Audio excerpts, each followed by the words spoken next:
మొన్న మే 4న నా బర్త్‌డే అండి. ఆ రోజు ఉదయాన్నే 8, 8:30 టైంలో అయితే చిన్న చిన్న చినుకులు పడ్డాయి. ఇప్పటివరకు ఎలా ఉండిందో తెలుసా? లోపల పడుకోనుంటే 6:30, 7 అయిపోయేలోపు అలారం పెట్టుకోవాల్సిన అవసరం లేదు. సూర్యకిరణాలు డైరెక్ట్‌గా విండోల నుంచి వచ్చి నిద్ర లేపేస్తాయి. అలా ఉండింది ఎండ. సడెన్‌గా చూసేసరికి వర్షం పడుతూ ఉందనమాట.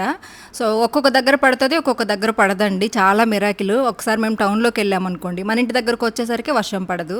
అయినా ఏంటి పుట్టినరోజు అంటున్నావు, ఈ రోజు కూడా నైటీలో తిరుగుతున్నావు అంటారా? ఒక్క నిమిషం వెయిట్ చేయండి.